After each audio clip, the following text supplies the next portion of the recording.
Us here on Halftime Report. I'm Mangla Malu, with me Sonia Shenoy. It's been a ho-hum sort of day as far as the markets are concerned. We opened higher, then dipped much lower. That dip was bought into, and now net we're sitting with a cut of almost 50 odd points.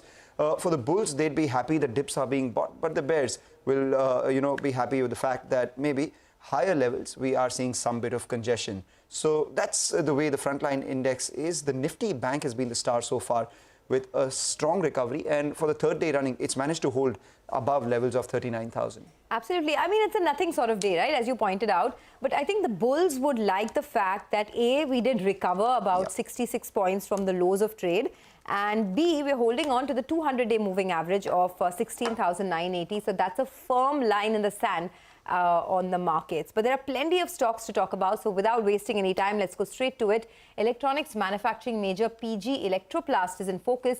The stock has seen gains of nearly 100% in the last 1 year. To discuss the impact of cooling raw material costs ahead of the festive season, we have with us Vikas Gupta, who's the Executive Director of PG Electroplast, who joins in. Vikas, thanks a lot for joining in. I want to first start by asking about demand itself. Has it come back in a big way as we're heading into the festive season? And what are the realistic growth rates for you? So thank you, Sonia, for having me here.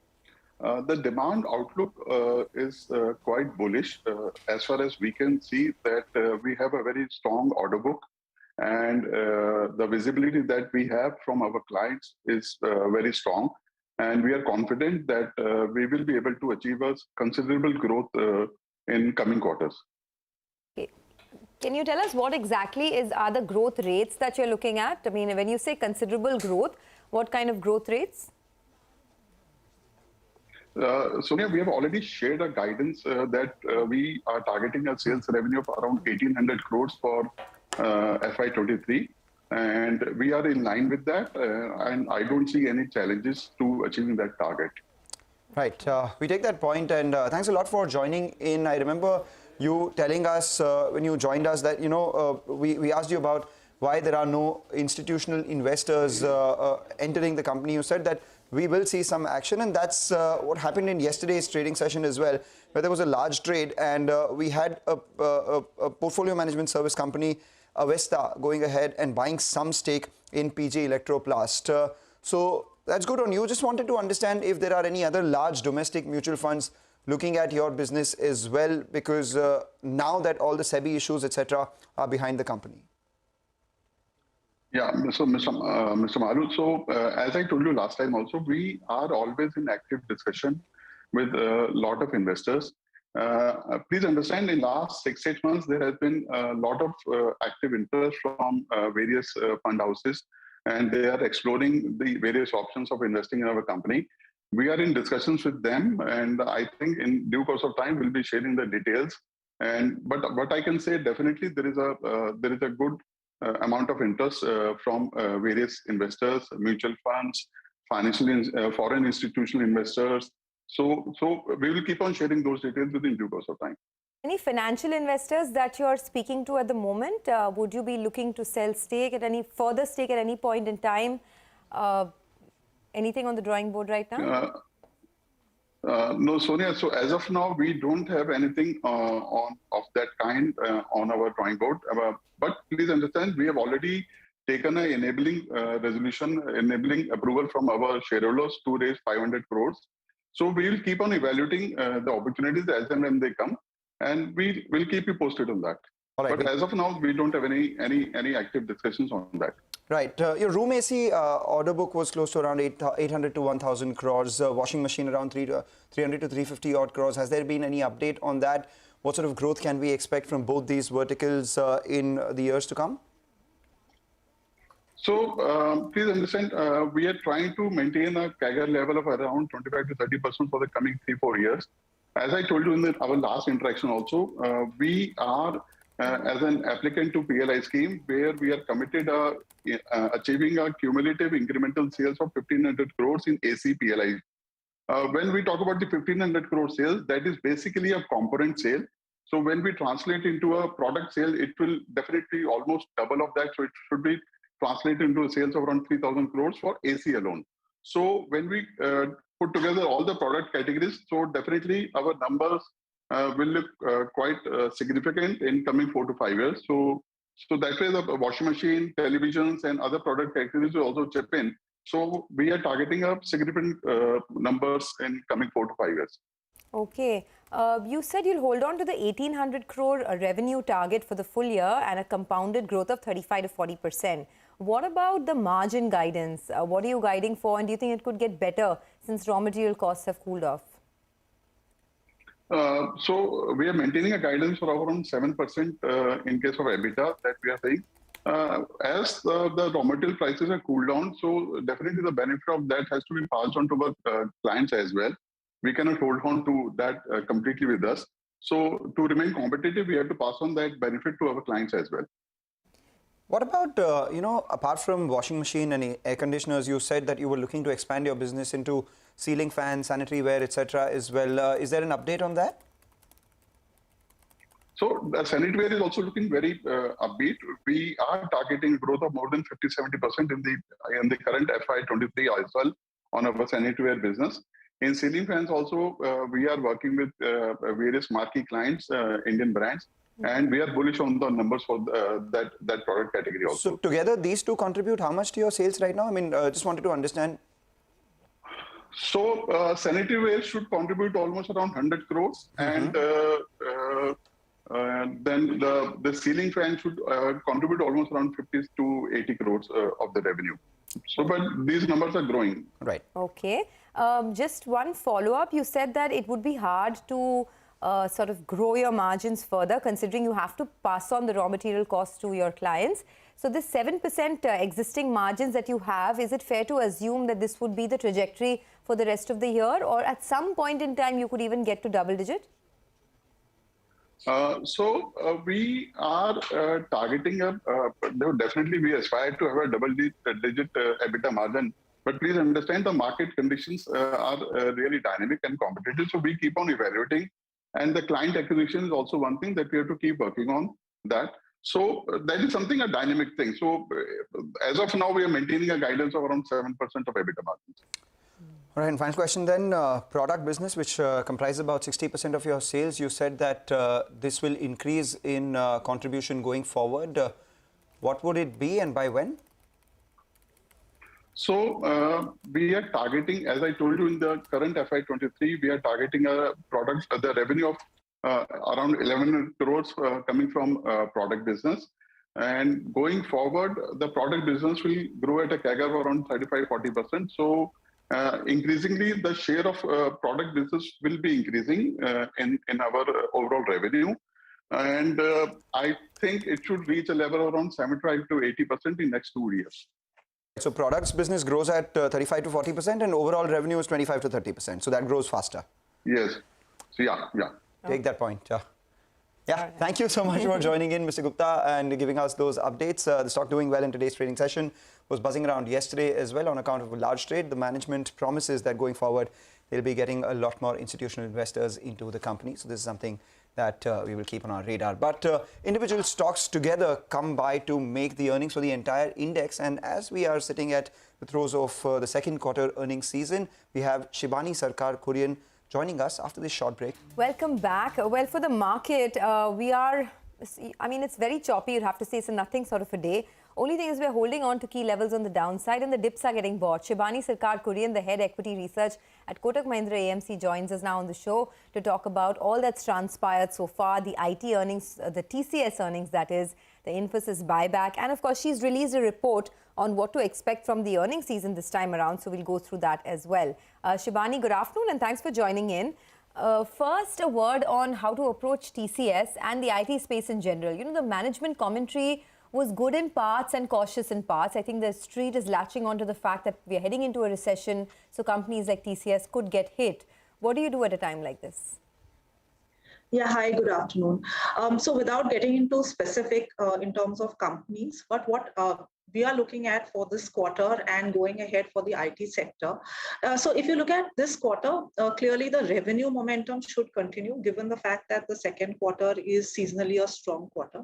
However, the quarterly numbers are not likely to be the center of attention. The focus would be on management commentary, especially where demand is concerned, given the kind of macro environment that we are currently in. So the way we are approaching the sector is that going ahead, revenue trajectory, which is usually a lagging indicator in terms of the macro environment, would possibly see some amount of impact, especially where Europe, UK is concerned, and also in certain verticals where the US geography is also concerned.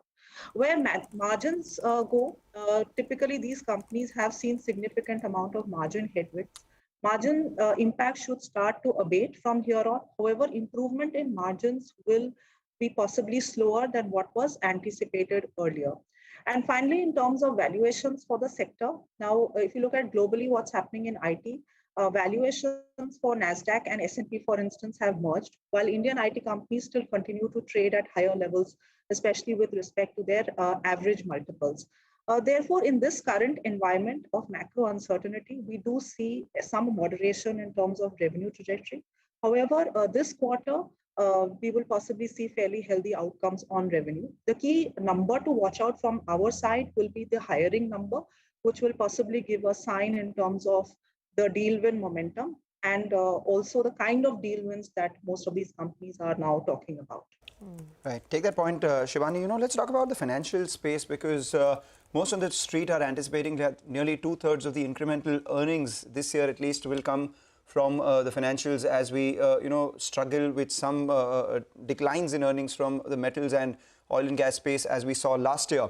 So how much of that is, something which is already in the price for some of these financials because we've seen a big rally from the lows? And how much more are you looking at in terms of upside gains? So you're absolutely right. If you look at this quarter, I think this quarter will predominantly be characterized by the fact that earnings growth will be driven by sectors which have more domestic bearing, while sectors which have global linkages will see headwinds.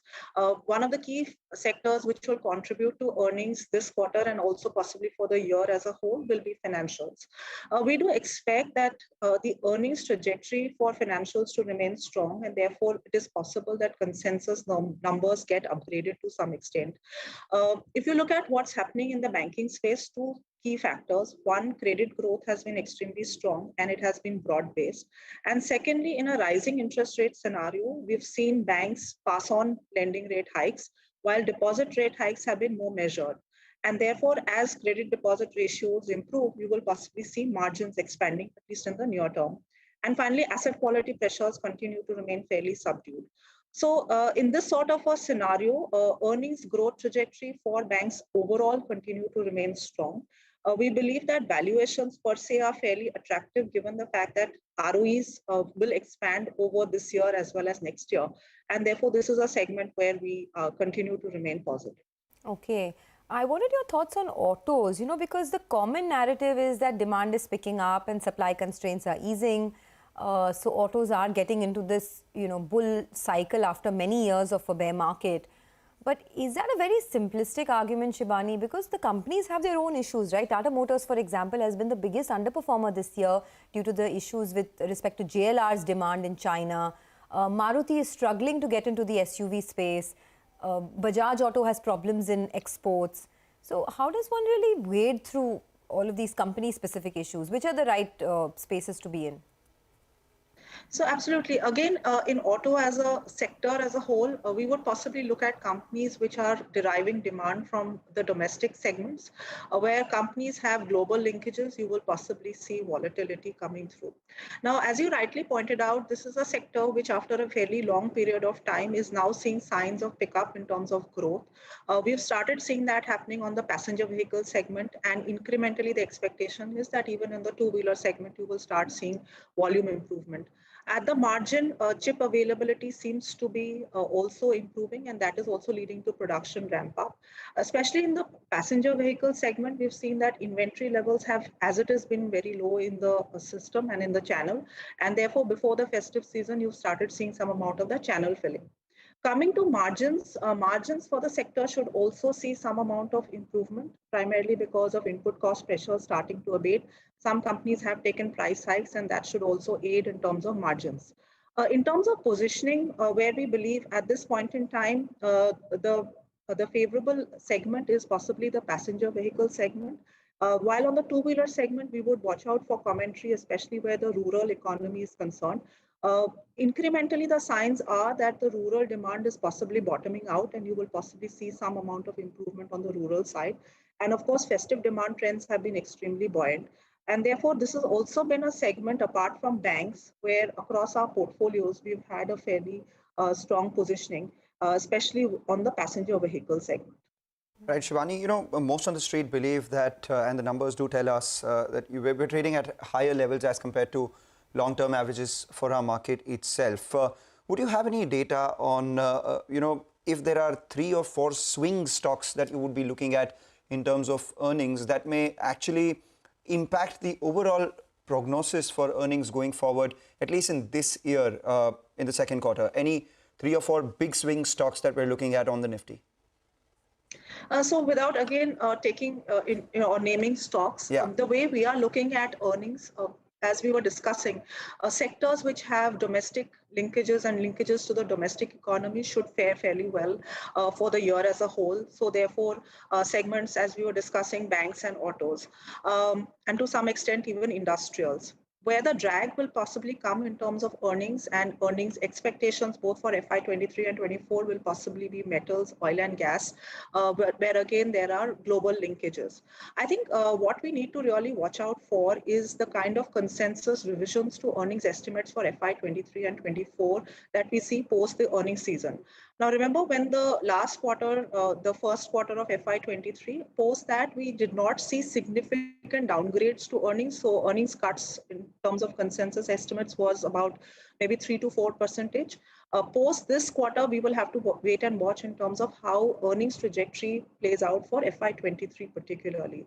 Our view is that if you look at on a slightly more medium term, FY24 and 25, India earnings trajectory should be on an uptrend and mid-teen earnings growth is possible.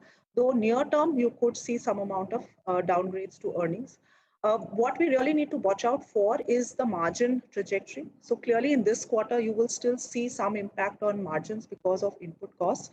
But from here on, given the fact that commodity costs have declined, we should start seeing margins improving as well. So structurally, we continue to remain fairly positive on corporate earnings in India, though near term, you could see some amount of impact because of margin pressure. Do you have an absolute EPS expectation for this year from your house?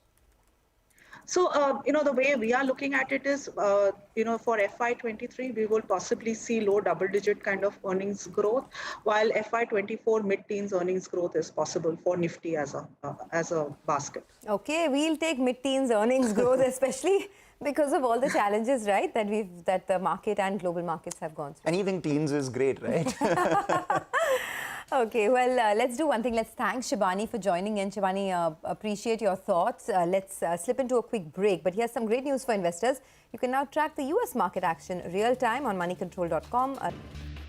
Well, the story of the day today has been the IT earnings. TCS is the one which is in focus after it reported healthy growth in constant currency and better than expected margin. The management told us that the order intake run rate should continue well into the next year as well. Let's hear them out. All right, we do have Rima with us. Rima, tell us a little more about the TCS earnings. Well, thanks so much for that. So let me start with the basic numbers. So a beat on revenue, a beat on margins, and beat on profitability. So TCS's numbers surpassed expectations. The management commentary was fairly upbeat. So despite the macro situation being volatile, as of now, there has not been any business impact. The deal pipeline continues to remain fairly intact. They reiterated that Q4 FY23 margins will rise to 25%. They also said that attrition has peaked and therefore will start show signs of moderation in the second half of the year, and deal wins will be sustainable. So the deal win guidance of $7 to $9 billion stays intact, not just for this year, but even for the medium term. But what could be the potential weak spots in the earnings this time? Well, the margin gain, the margin improvement was courtesy currency. If you strip that out, the margin expansion is only 40 basis points. So that is something the analysts are talking about. Secondly, they're already talking about growth moderating in insurance and discretionary retail. When quizzed, when we quizzed the management about where else could we see pressure if the situation deteriorates, they said Europe manufacturing. They've already indicated that long-term decision-making in Europe is seeing signs of delay. Hiring numbers have also spooked the street a bit because it's come in at a 9-quarter low, and it's very often seen as a lead indicator of future demand. So is the company hiring less because they anticipate growth to moderate? Well, that is something the street is worried about. And although attrition has peaked, it's still at very high, uncomfortable, elevated levels. The last 12-month attrition number is at 21.5. Back to you. Okay, that's on TCS. Of course, the story is done there, but Infosys is the stock to watch, right? There's a buyback proposal coming through. Rima, what more are you picking up? Thanks so much for that. So Infosys will be considering a buyback along with its earnings on Thursday. IFL says the maximum buyback that the company can do will be 18,500 crore rupees. But they believe the buyback size will be close to 11,000 to 12,000 crore rupees. So this time, the buyback is likely to be higher than the buyback that we've seen in the last two instances. In the last two instances, that is in 2021 and 2019, the buyback size was 9,200 and 8,260. Why is it that the street is anticipating that the buyback size will be higher this time? Well, the reason is they need to meet their stated capital allocation policy. The stated capital allocation policy of Infi is that they will return 85% of their free cash flow over FY20 to FY24. Up until now, till FY22, the company's only returned 73%, which means it needs to play that catch-up, which is why the street expectation is that this time the buyback could be higher, maybe 11 to 12,000 crore rupees, as IFL pointed out. Remember, they have ample cash in their books, close to about $4.5 billion. So cash is not going to be a problem. So buyback size could be higher. Now, typically, the past buybacks tell us that it takes place at a premium, sometimes 15, sometimes 18. IFL says, according to them, the maximum expected buyback price should be 1,800 rupees per share, which is roughly a 15% premium to where the current market price is. And it could be an open market buyback like the last two. Back to you. Okay, thanks a lot, Rima, for that. So that is on the IT stocks, but that's important. The Bank of England warns of material risk to the UK's financial stability, and we all know what's happening in the UK. The Bank of England has now intervened in the bond markets again. So just watch out for the stocks in that entire periphery. The European markets will be opening in a while from now. There could be some pressure there. Let's slip into a quick break. Sachidanand Uttekar of Trade Bulls will be joining in with some trading strategies on the other side.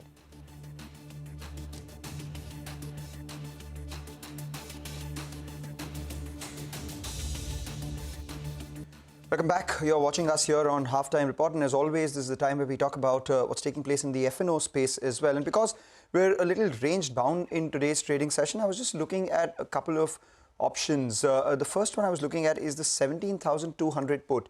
And why is that important? Because one, we recovered from the lows of around that 17,100 mark today. They had a premium of almost 150 odd rupees. So what this tells you is that the bulls are looking to protect that 17,000 to 17,100 zone. 17,050 is where we would see some support. But on the way up, 17,200 call is seeing some writing. So maybe levels upwards of that 17,250 to 17,280 may find some resistance. But that's the broader range. The big point, Sonia, today is something at the outset itself. I would give credit to Rahul Sharma, who is an F&O expert, and he joins us time and again as well. He's at JM Financials.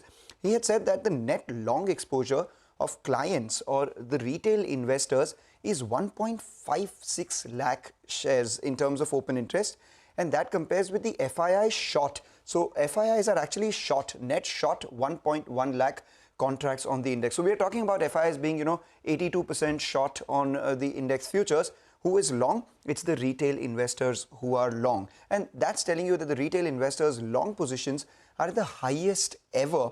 And it's actually, their contribution to the overall F&O volumes has been increasing. In October so far, the latest data that we have, retailers account for 52% of the open interest, and as against FIIs, which are 22%, the domestic institutional investors are 17%. You take a look at this data over the last few years. Pre-pandemic, retail was just 36%, and that has increased to 52%, whereas pre-pandemic, FIIs were 47%.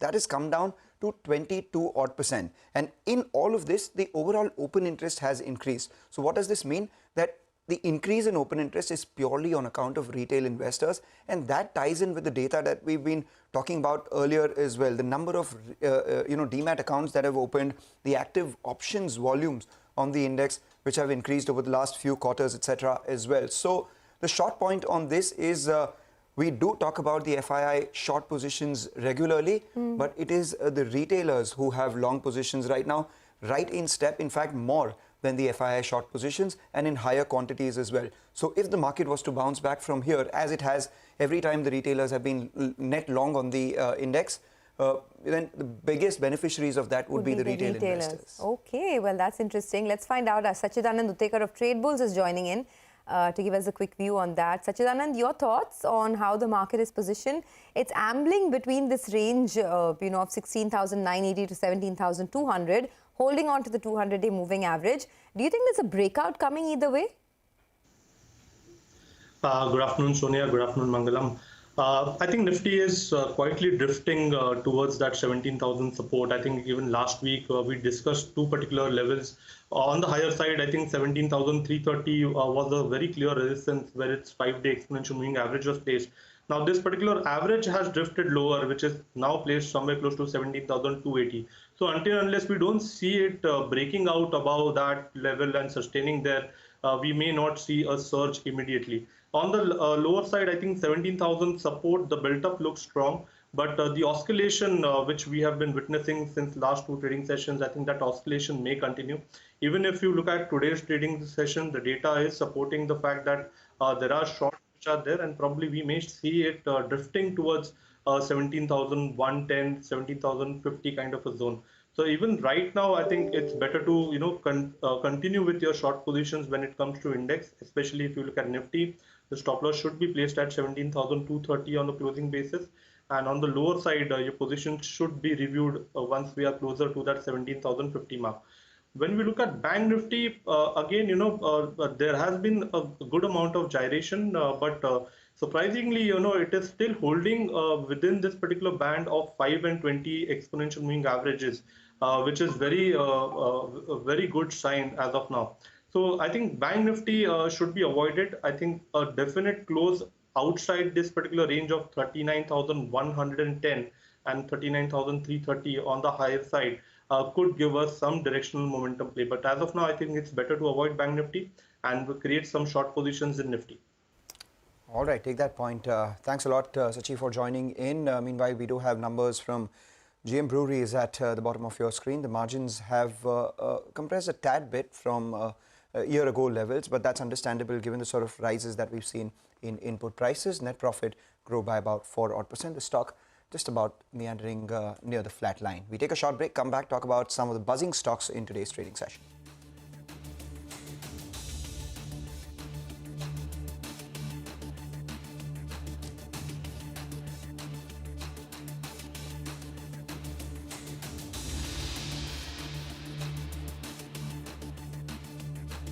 Let's talk about some buzzing stocks now. India Cements is trading with cuts of over 5%. JSW Cement has acquired Springway Mining, which is a subsidiary of India Cement. So what does this mean for the business going forward?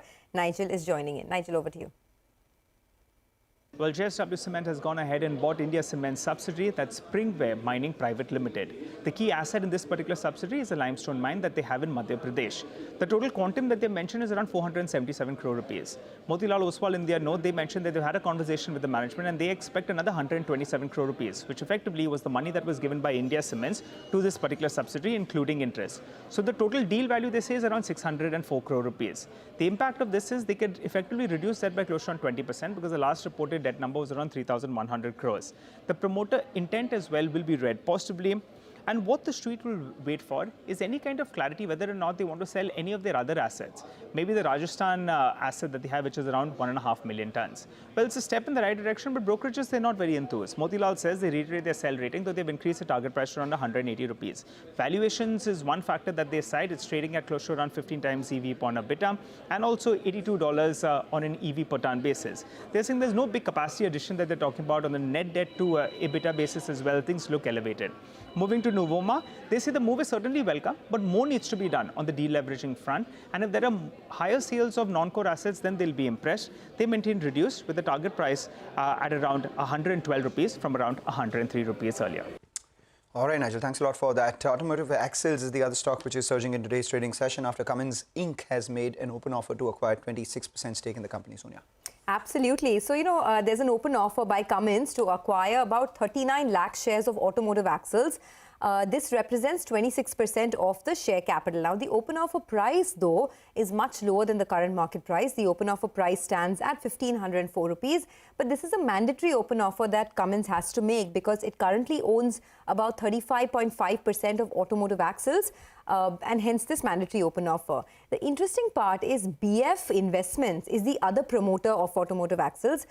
So Automotive Axles, for the uninformed, is co-promoted by BF, by the Kalyani Group, as well as Meritor Inc.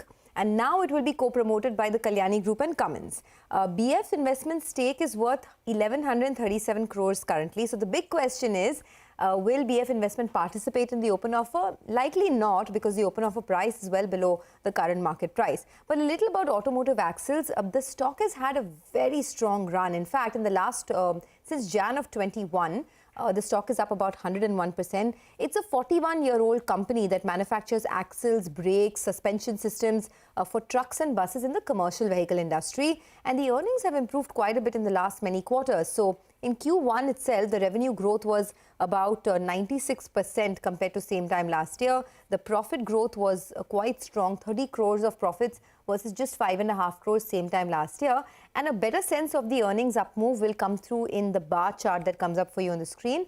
That's the quarterly revenue trend. So after 3-4 really subdued quarters, Automotive Axles has picked up in a big way. And now the name Cummins with a very strong brand value. So definitely looking good. And BF Investments of the Kalyani Group is up about 8%. All right, so that's a couple of stocks which are doing well, but the market's actually taken a turn for the worse once again. And that's been the story of the day, where dips are being bought and every kind of rally is being sold into. We're actually at the low point of trade. And it is a bunch of factors which is taking it lower right now. IT has been underperforming all through today's trading session, so that's moved to the low point. And the Nifty Bank, which was doing well as well, has now come off the highs and sitting with a cut of almost 150 odd points, as a result of which the overall index has been pressurized. The Nifty down 115 points. But is the Tata Tiago electric vehicle, which has seen very strong response, more than 10,000 bookings on day one. Sonia, tell us a little about this car, because I mean, Tata EVs are doing extremely well. You do see a lot of Nexons around.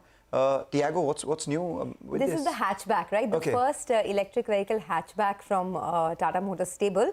And I guess now they have sort of mastered the art of making low-cost EVs, and they're doing really well. Just those are some images of the Tata Tiago EV. We know about it. It was launched a while back. But the news today is that they bagged over 10,000 bookings on day one itself. So such is the kind of response for this product. Now, the electric vehicles currently form just 8% of Tata Motors' total passenger vehicle volumes. But they expected to rise to about 30% over the next couple of years. In September itself, Tata Motors EV sales rose 217% compared to same time last year. They sold 2,831 units. And the street is very bullish. So Jefferies has a buy with a target price of 540. Nomura has a buy with a target price of 520. Nomura says that the Tiago has the potential to become the best-selling electric vehicle in India. But the problem for Tata Motors is that 80% of its EBITDA comes from Jaguar Land Rover, and that is slowing down. Hence, you're not seeing a recovery in the stock. Understandable, the larger part of the business not doing well. But this is exciting because you said September they did 2,800 units, and now here on the booking day itself, 10,000 units have been booked. Were you one of them? No, but I just want to mention, when you book a car, right, you pay the booking amount. Yes. You don't generally, I mean, a lot of people don't end up buying it eventually. They just book it, then there's a long waiting period as well. So it doesn't mean that 10,000 cars will eventually be sold and come on their books. So well, just want to make that point clear. All right, makes sense. With that, we take a short break, come back on the other side. Manisha Gupta joins in with all things commodities, and this time around she's actually keeping an eye on the sky. Back to the show, well, the October rains are not a new phenomena, but 50% more rain in the first 10 days of October clearly is, especially when you have a standing crop, the harvest is on and the arrival is on, and there is some damage that the markets are assessing right now. But let's do understand on what the monsoon can be or what the rains can take a turn as. Mr. G.P. Sharma is President, Meteorology and Climate Change at SkyMet. He joins us on the show now. Mr. Sharma, hi. First of all, what is the latest number that you have in hand for the October rains and how unusual it is to see that kind of a number?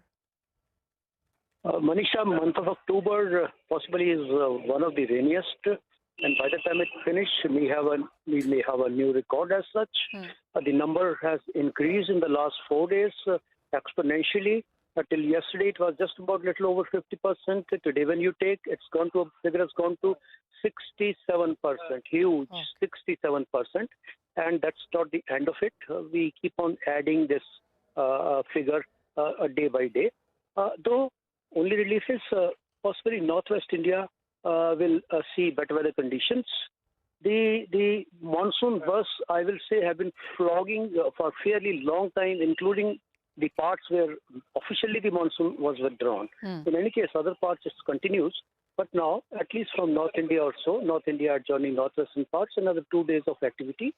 Thereafter, it's going to possibly going to go dry. And even in these 2 days also, it will not be very heavy. It will be light, possibly rains. But then the last few days, it has been raining 3 to 4 times more than the normal. Against a normal of about 2.5 to 3 millimeters, yesterday it was 9.6 millimeters. So that's the quantum of rain which the parts have received. And obviously, it has led to little worries on the agricultural sector as far as farmers are concerned, I would say. Yes, Manisha. Oh, well, absolutely, Mr. Sharma, because the standing crops like cotton, pulses, edible oil, and some vegetables clearly do not seem to be auguring so well. There are concerns here, if not by the quantum, then perhaps by yield and quality during the harvest for sure. You said another 2 to 3 days is what we could see in sense of rains, and not as much as we've seen in the previous weekend or so. How are you looking at this as an overall climate change? Also, what does it mean for the winter season setting in? Before I comment on that, whenever the monsoon gets extended, the month of October is like this. It happened in last year. The withdrawal started on 6th of October. And then the month ended with a surplus of 33%. Similar thing when the withdrawal was on 9th October in 2019, and the month ended with a surplus of 45%. And on the other hand, when it was a little early, like in 2018, there was a deficit of almost in excess of 50%. So what I want to say is, it is closely linked with that. Whenever we have extended session of the monsoon, it is the month of October has excessive rains, and particularly Northwest India, North India and the hills, they contribute largely to it. As of today, northern parts, like particularly Haryana, state of Uttarakhand, Uttar Pradesh, which was the most deficit pocket during the monsoon months, is the most surplus at the moment as far as a month of October is concerned.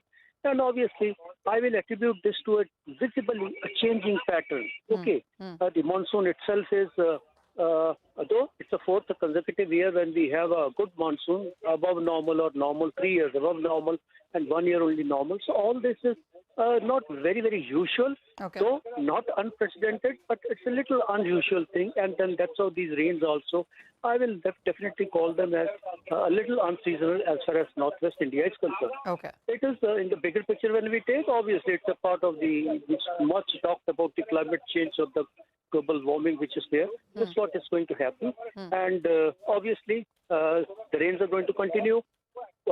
Possibly the southwest monsoon, as such, the withdrawal dates have been changed from 2020. And to me, it appears it is becoming further a necessity to revise and go through this. At one time, like it happened last year, simultaneous changeover. Southwest monsoon over and the northeast monsoon coming in. Similar thing possibly this time also. So that's what the change is taking place. Yes, So clearly a bit of a monsoon extension and unusual rains is what we are seeing in the month of October. The major hit clearly comes in for UP. 500% more rain than normal is what that state is looking at. So clearly, and it's an important region as far as crops are concerned. So some damage being assessed there as well. Mr. Sharma, thank you so much for your time. And with that, it's a wrap on Halftime Report. Stay tuned for Business Lunch with all the action going forward.